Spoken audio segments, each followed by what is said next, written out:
우리가 하나님을 부를 때 많은 호칭을 갖습니다. 우리 하나님은 창조주 하나님이십니다. 또 하나님은 우리의 주관자가 되시고 우리 삶의 인도자가 되십니다. 또 하나님은 어떤 하나님이십니까?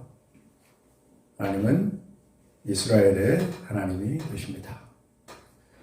또 우리 하나님은 열방의 하나님이 되십니다. 우리의 보호자가 되십니다.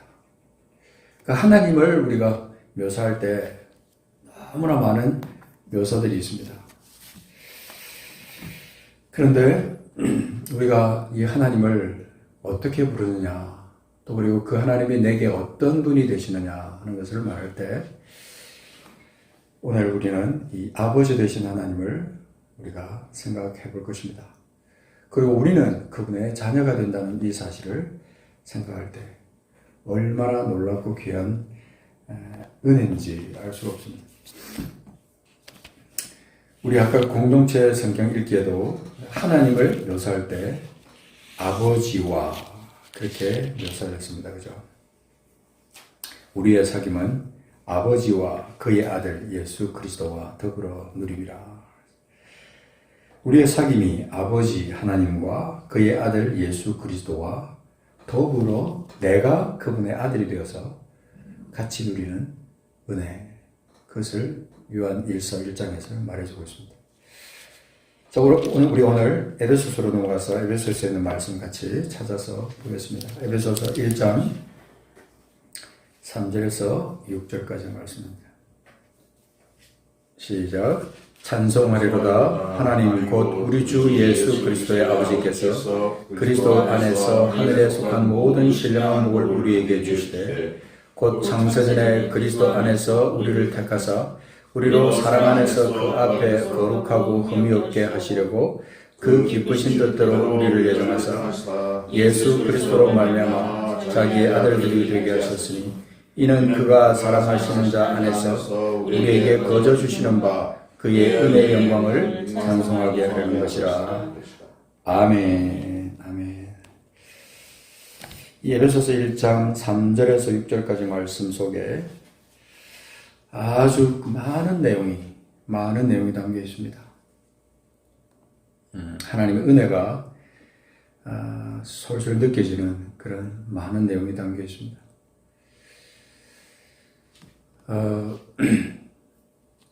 하나님께서 우리에게 어떤 분이 되시느냐? 예수 그리스도를 통하여 우리를 구원하여 주신 구원자 되신 아버지, 구원자 되신 그 하나님, 창조주 하나님, 그 하나님의 존재를 우리가 생각할 때 우리의 믿음의 현 주소를 우리가 확인할 수 있는 겁니다. 우리의 믿음이 과연 어디까지냐? 무엇을 믿고 또 그 믿음의 그 범위와 능력이 도대체 어디까지냐 하는 것을 생각할 때 우리가 깊숙이 파고 들어가 보면 감사할 것이 너무 많은 거예요. 너무 많은 것을 우리가 감사할 수 있는데 그 중에 오늘은 특별히 한 가지 여기 아주 기가 막힌 표현으로 여기 되어 있는 4절, 5절에 있는 말씀을 잠깐 우리가 묵상하면 물론 3절에도 보면 모든 신령한 복을 하늘에 속한 모든 신령한 복을 우리에게 주신 하나님에 대한 묘사가 있습니다만은 4절에 보면 창세전에 그리스도 안에서 우리를 택하사 택한 것이 먼저고 우리로 사랑 안에서 그 앞에 거룩하고 흠이 없게 하시려고 하나님께서 우리를 예정을 했어요. 그 기쁘신 뜻대로 우리를 예정을 했습니다. 그 예정했는데 그 예정이 뭐냐면 우리를 예수 그리스도로 말미암아 자기의 아들들이 되게 하셨다는 겁니다. 그분의 예정의 그 목표가 뭐냐면 우리를 자기의 아들들이 되게 하셨다는 겁니다. 이 말씀이 신비하지 않습니까? 우리를 구원하셔서 그냥 어떻게 표현하면 그냥 자녀 삼으셨다, 권속이 되게 하셨다 이런 표현을 얼마든지 쓸 수 있는데 여기 보면 특별한 표현이 있습니다. 자기의 아들들이 되게 하셨다. 이거는 하나님의 작정하심이 있는 거예요. 작정하심. 우리 인간으로서 우리 자녀는요, 우리의 의지하고 상관없이 이 땅에 태어났습니다. 그래서 모든 자녀에게는, 모든 인간에게는 아버지가 다 있습니다. 아버지가 없는 그런 자녀는 없죠. 그 신비죠, 그것도 신비의 영역 속에 포함되는 겁니다.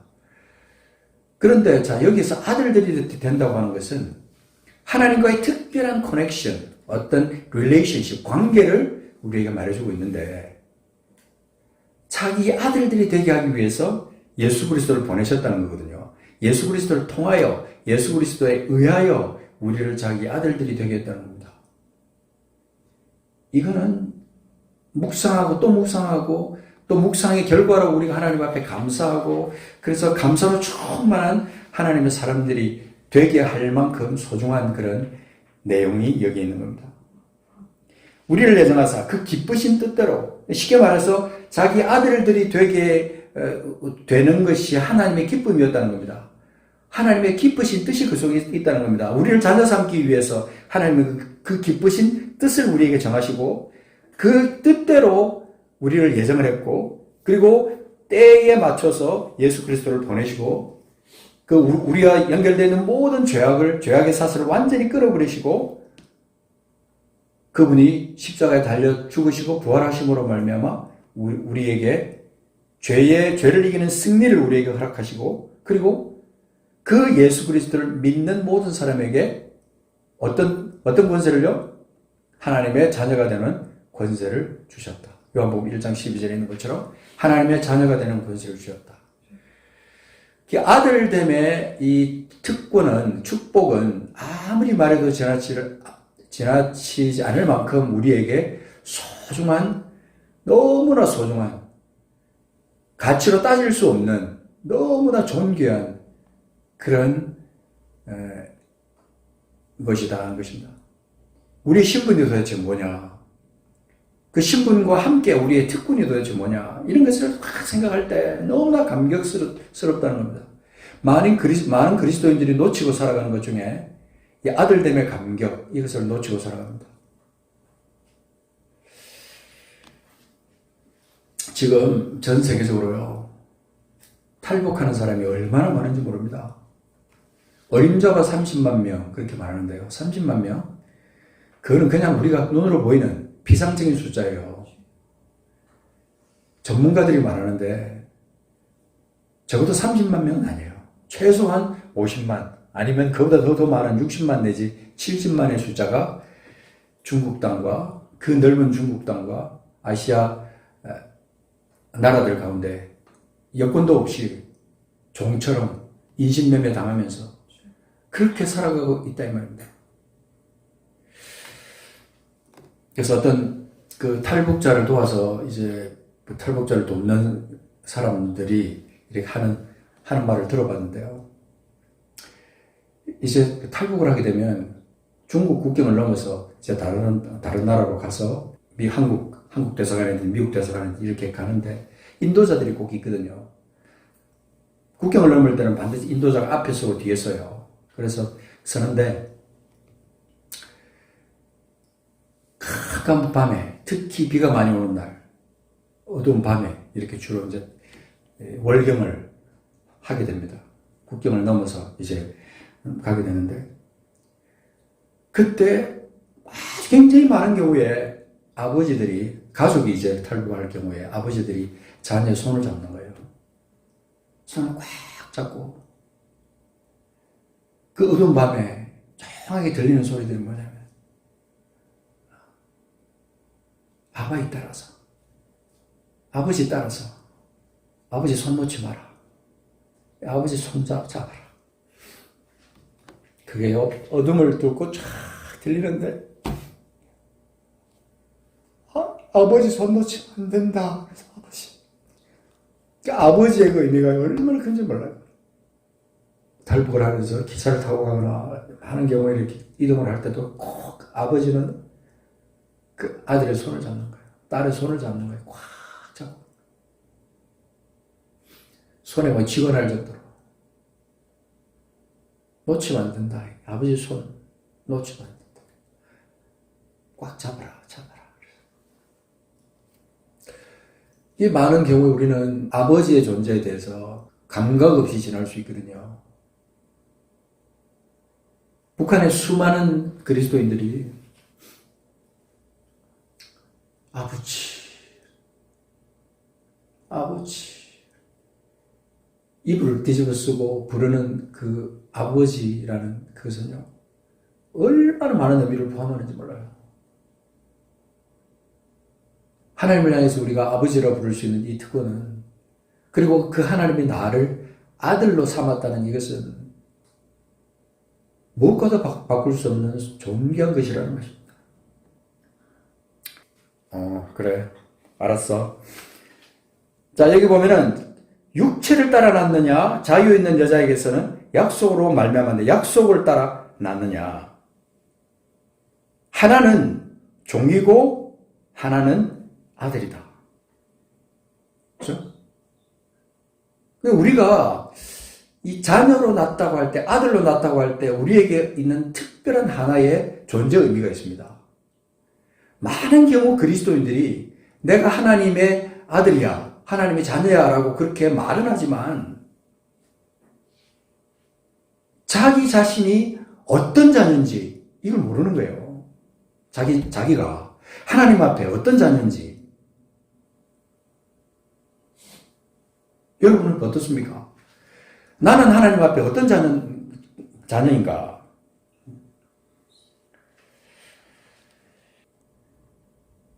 예수 믿는 신앙은 여러 가지 의미로 소중하지만 특별히 하나님과의 관계 속에서 우리가 생각할 때 하나님이 나의 아버지가 되시고 하나님이 나를 예수 그리스도를 통하여 아들 삼기 위해서, 아들로 만들기 위해서 하나님이 작정하시고 그 기쁘신 뜻대로 예정을 했고 우리를 결국은 구원하셨고, 내가 그 모든 그 육신의 정죄로부터, 율법의 정죄로부터 우리를 완전히 자유롭게 하신 그 하나님의 사랑의 관계가 우리에게 있다 이 말입니다. 특별한 관계 아닙니까?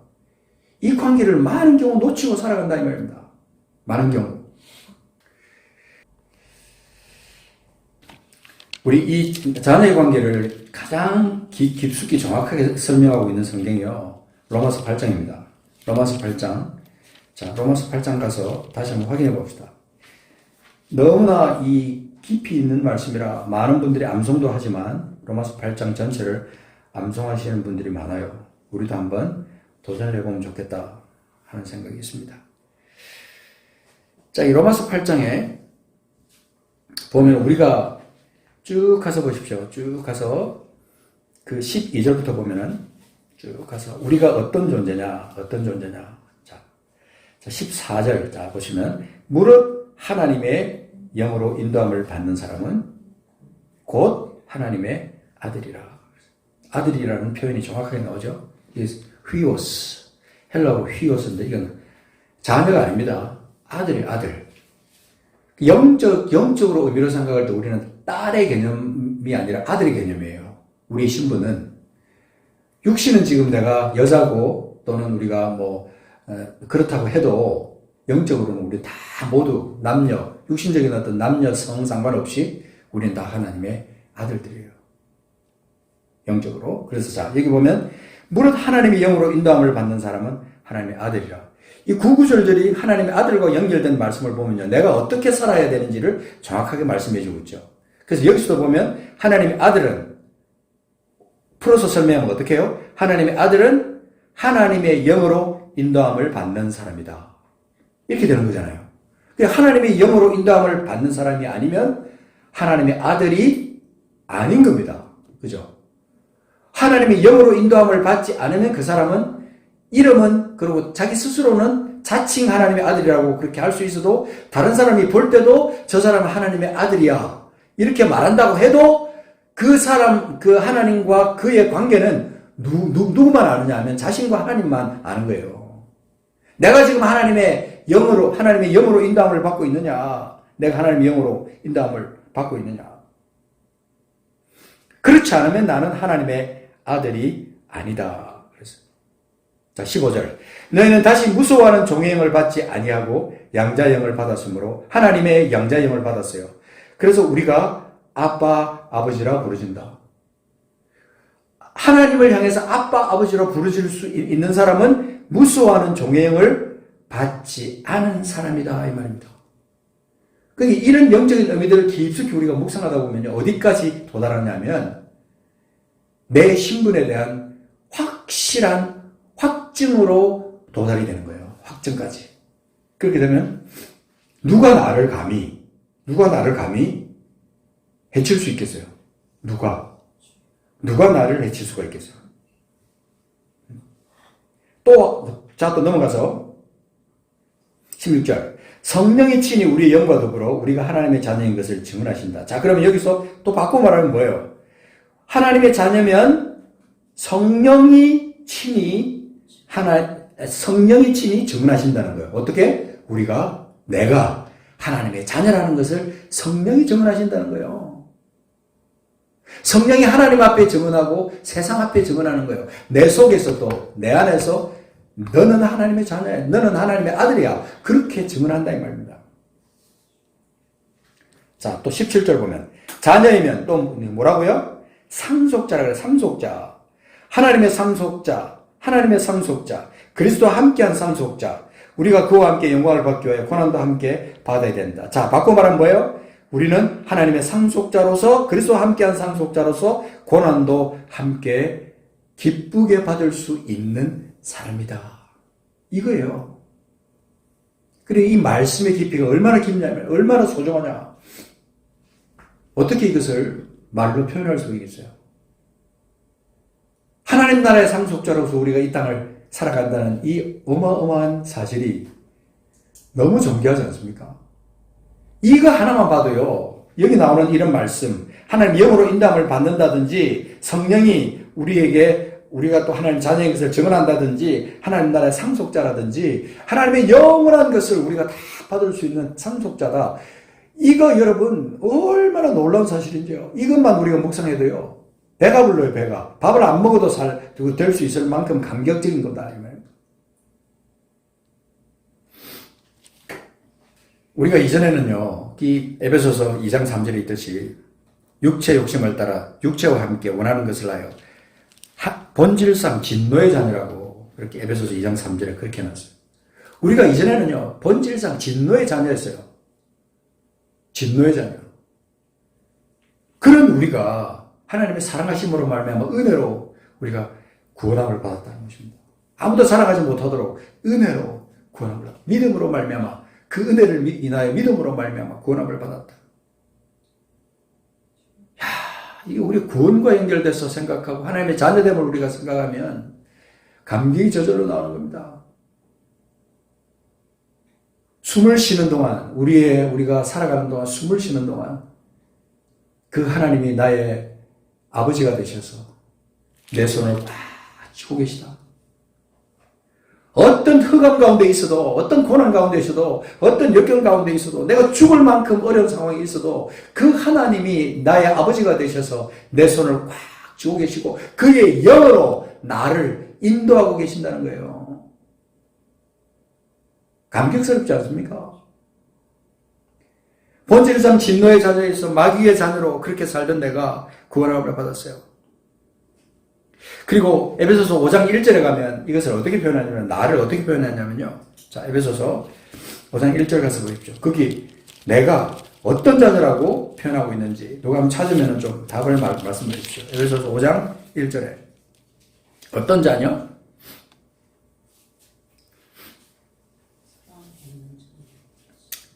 사랑을 받는 자녀. 하나님의 사랑을 받는 자녀. 우리가 아버지가 되어보면, 어머니가, 부모가 되어보면 자식을 향한 사랑이 어떤지 이것을 우리가 느낄 수 있잖아요. 하나님 아버지가 우리를 사랑할 때 그 하나님의 사랑을 내가 받는다면 그 사랑이 도대체 어떤 사랑일까? 그 사랑을 받는 그것이 그렇게 소중하고 값진 것인데 그 사랑의 정도가 어떤 것이며 그 사랑의 본질이 도대체 어떤 것이냐를 생각하면 아까도 말했지만 밥을 먹지 않고도 살 수 있을 만큼 감격적인 겁니다. 사랑을 받는 자녀같이. 그렇다면 우리는 어떻게 살아야 되느냐? 하나님을 본받는 자가 된다. 하나님을 본받을 수 없으면요, 그 사람은 사랑을 받는 하나님의 자녀라고 말할 자격이 없는 겁니다. 삶의 본질 가운데 우리가 하나님의 사랑을 받는다고 할 때 그 하나님의 사랑을 받은 자가 하나님의 사랑 안에 거하고 또 하나님이 내 안에 거하고 그렇다면 내가 하나님을 향한 사랑이 저절로 우러나면서 내 삶의 본질이 변화되면서 하나님을 본받는 자가 된다. 그리고 2절을 가면요. 그리스도께서 너희를 사랑하신 것 같이 너희도 사랑 가운데서 행한다. 사랑 가운데서 행할 수 없는 사람이라면 그는 하나님을 지금 본받고 있는 사람이 아니다라고 바꿔서 말할 수도 있는 거예요.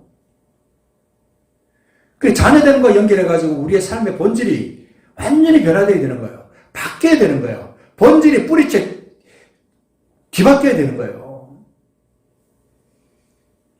그러니까 하나님 자녀됨과 연결될 때 우리는 많은 것을 묵상할 수 있는 겁니다. 말씀을 찾아서 묵상하다 보면 많은 것을 묵상할 수 있는 거예요.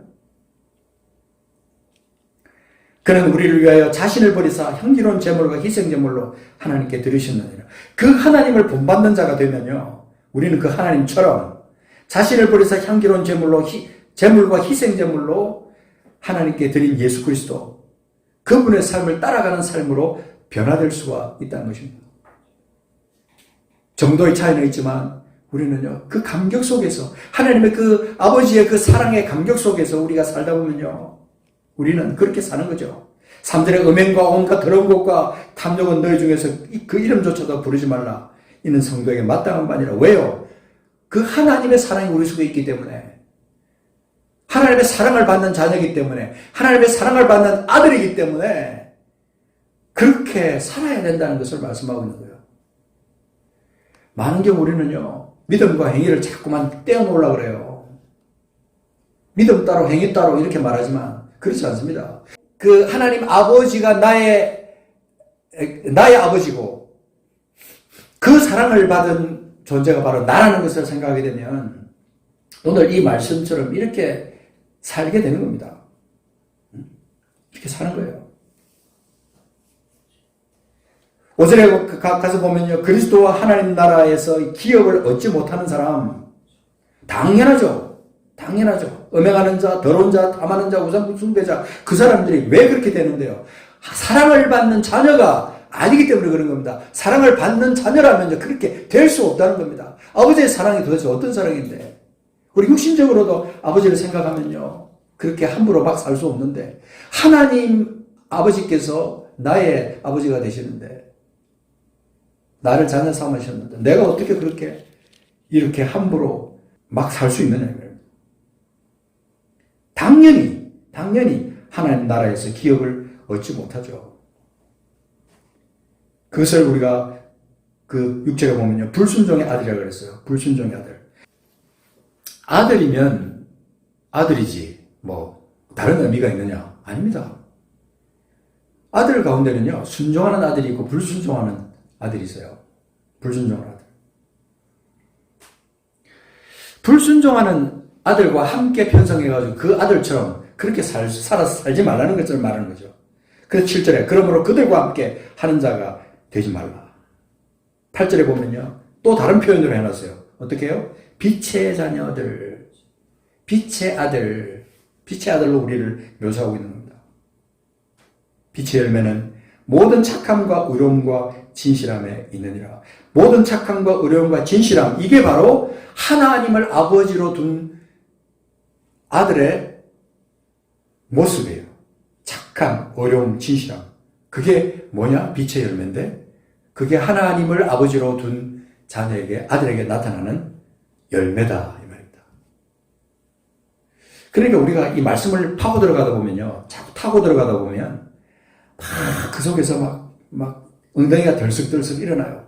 그렇구나. 내가 하나님의 자녀인데, 내가 하나님의 아들인데, 내가 어떻게 살라고 지금 하나님의 말씀은 나에게 지금 이렇게 말씀하시지? 또 읽고 계속 연결해서 나가다 보면요. 그 속에서 막 흥분이 되는 거예요. 근데 어느 날 갑자기 절망 가운데 탁 봉착할 때가 있어요. 그런데 내가 너무 육신에 이끌려 살아가고 있어. 육신대로 살아가고 있어. 내가 하나님의 자녀인데, 하나님의 아들인데, 내가 말씀은 나를 향해서 빛의 아들이라고 말하고 있는데, 빛의 자녀라고 말하고 있는데, 내 삶은 이게 뭐지? 그걸 느끼는 순간 내 속에 뭐가 입니까? 절망입니다. 절망. 그러나 여러분, 절망은 우리 것이 아닙니다. 절망은 우리 게 아니에요. 하나님이 우리를 붙들고 계시잖아요. 하나님이 우리를 붙들고 계셔. 자, 빌립보서 2장 15절. 좀 시간이 가지만 좀 말씀을 좀 찾아볼게요. 빌립보서 2장 15절에 보면, 자, 여기는 또요, 어떤 자녀라고 딱 표현하고 있냐면, 너희가 흠이 없고 순진하여 어그러지고 거스르는 세대 가운데서, 우리는 지금요, 어그러지고 거스르는 세대 가운데 우리가 살고 있습니다. 근데 우리를 향한 하나님의 뜻은 흠이 없고 순진하기를 원하는 거죠. 그래서 거기 보면 어떤 자녀라고 표현했냐면, 하나님의 흠 없는 자녀. 그래서 그들이 세상에서 그들 가운데서 어그러지고 그들은 세대 가운데서 뭐로 나타내는 거였어요? 빛들로 나타내는, 빛들로. 우리가 하나님의 대사로 이 땅에서 산다 그렇게 말을 하지만요, 우리는 오늘 이 시간에 우리는 우리의 신분 가운데 하나님의 아들로 이 땅에 산다. 여기다 초점을 맞춰서 한번 생각해 보자는 거죠. 우리는 지금 하나님의 아들로 이 땅에 사는 겁니다. 하나님의 아들로. 그리고 어둠의 자식처럼 그렇게 우리가 살 수 없다는 것을 말해주는 거예요. 빛의 자녀, 빛의 아들이라는 겁니다. 우리는. 전에는 어둠이더니, 그죠? 아까 에베소서 5장 8절처럼 전에는 어둠이었더니 이제는 주 안에서 빛이다. 주 안에서 빛이다.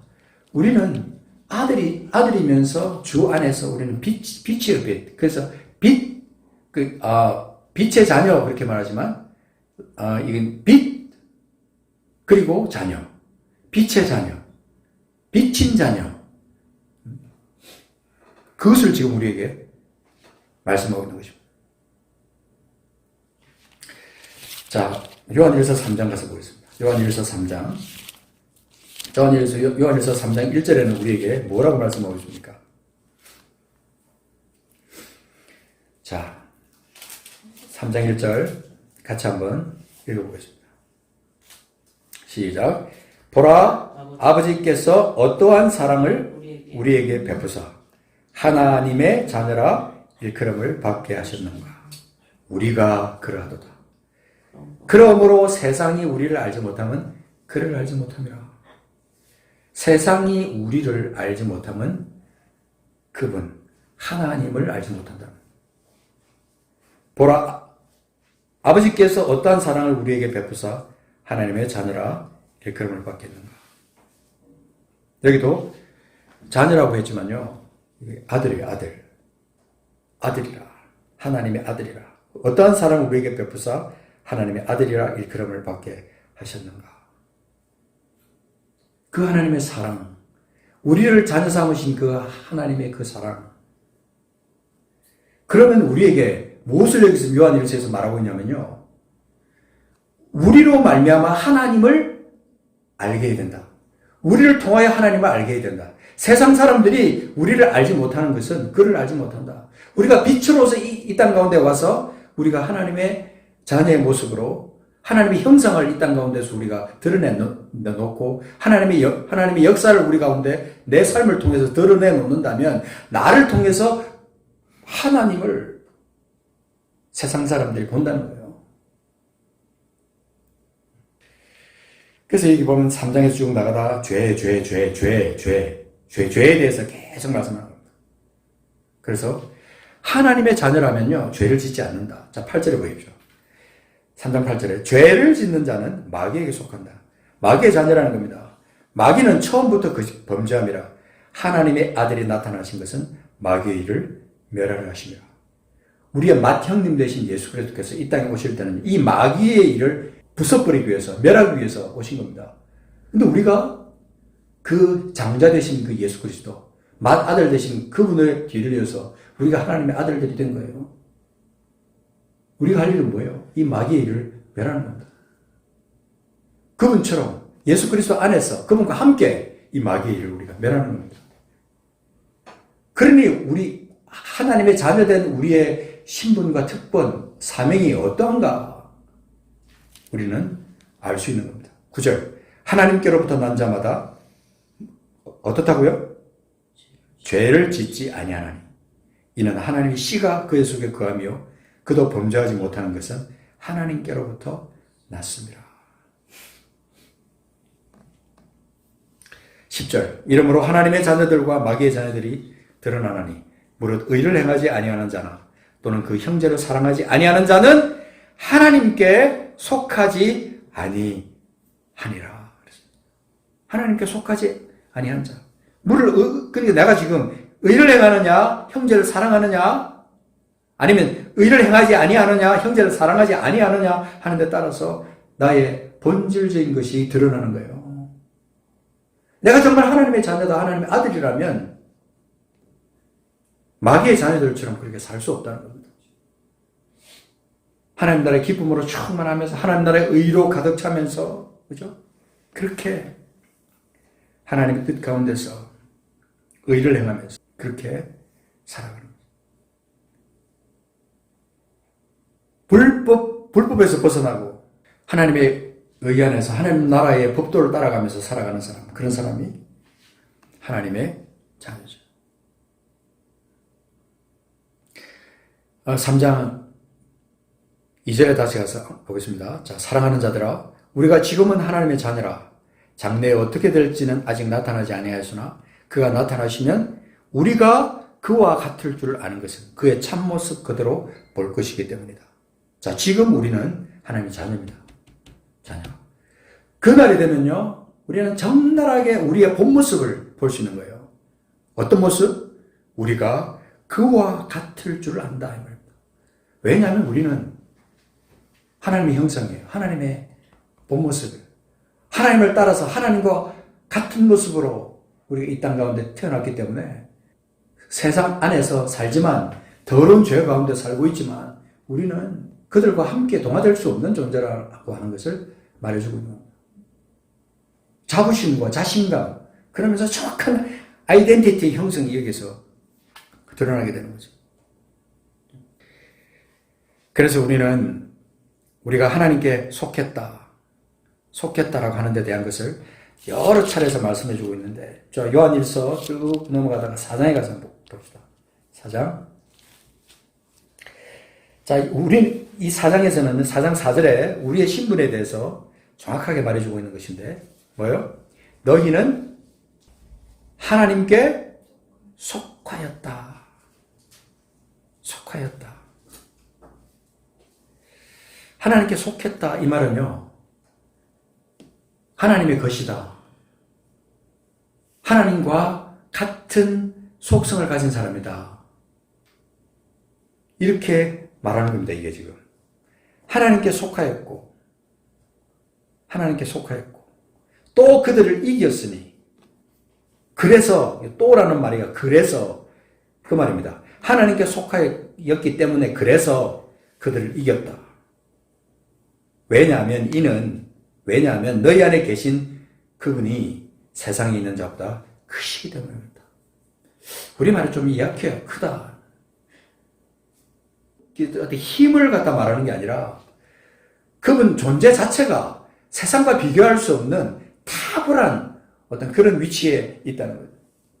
그분 자체가 그런 분이라는 거예요. 그분이 세상에 있는 자보다 크기 때문에. 그들은 세상에 속한 거로 세상에 속한 말을 하며 세상이 그들의 말을 듣느니라. 우리는 6절에 보면 우리는 하나님께 속하였으니 하나님을 아는 자는 우리 말을 듣고 하나님께 속하지 아니한 자는 우리의 말을 듣지 아니하나니 진리의 영과 미혹의 영을 이로써 아느니라. 진리의 영과 미혹의 영, 이 두 영이 함께 공존할 때 우리가 그것을 파악하고 그것을 알고 그것을 이길 수 있는 길은요, 우리가 하나님의 자녀인 것에 대한 이 믿음의 이 본질을 우리가 확실하게 알고 이 능력을 내가 갖는 거예요. 이 믿음을 갖는 거예요. 하나님 자녀에 대한 믿음, 이 믿음이 우리 속에 확실하게 존재해야 된다는 것입니다.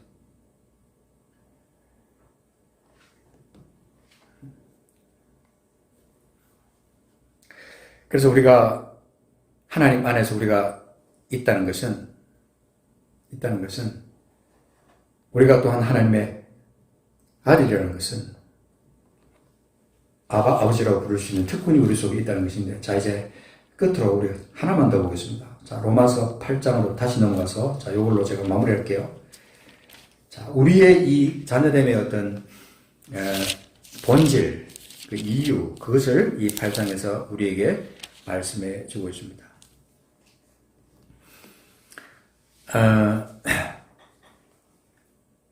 자, 8장 19절 가서 한번 보겠습니다. 19절에 피조물이 고대하는 바는 아주 중요한 의미가 하나 있습니다.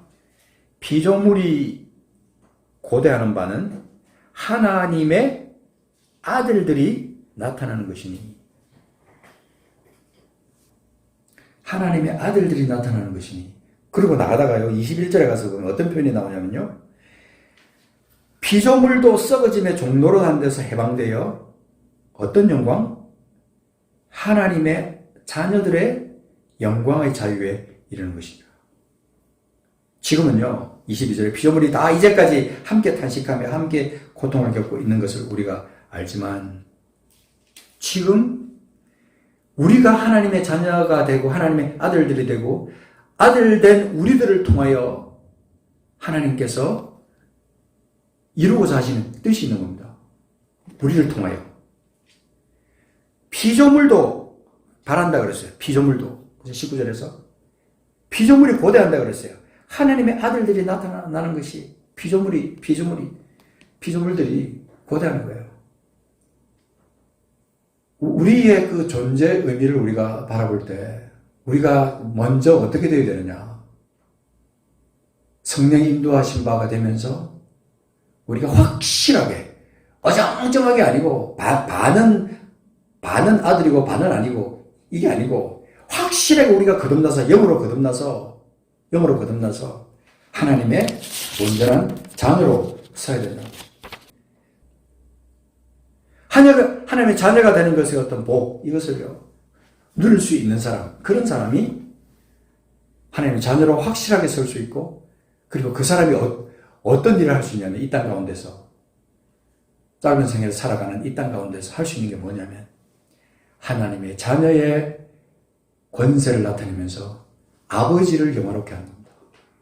아버지를 기쁘시게 하는 거예요.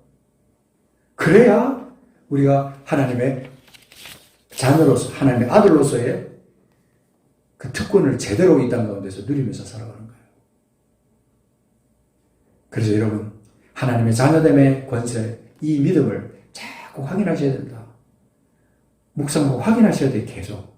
안 그러면요, 이 세상이 악하기 때문에 자꾸 내가 그 여러 가지 환경에 눌려가지고 하나님의 자녀됨의 권세를 자꾸 잊어버리는 거죠.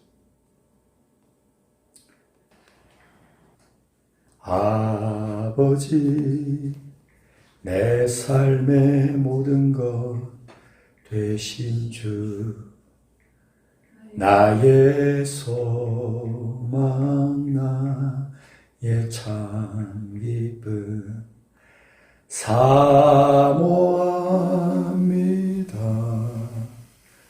사랑합니다.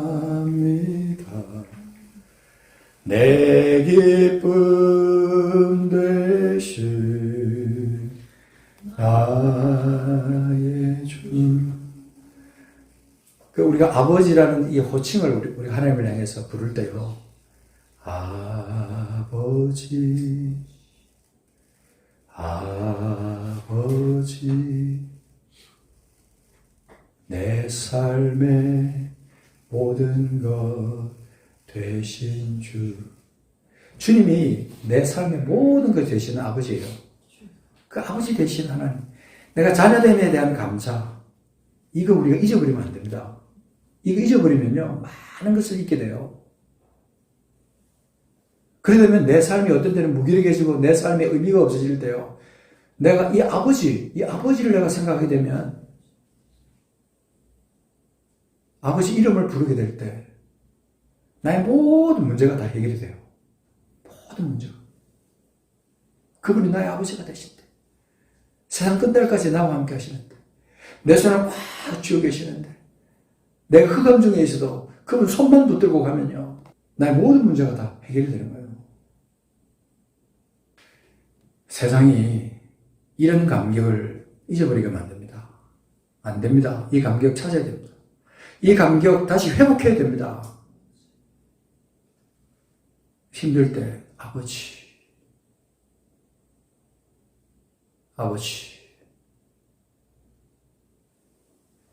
어떤 상황 가운데서도 아버지.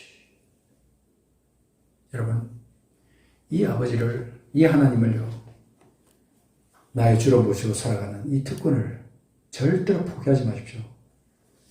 절대로 포기하지 마시고요. 세상 끝날까지 꽉 쥐고 가셔야 돼요.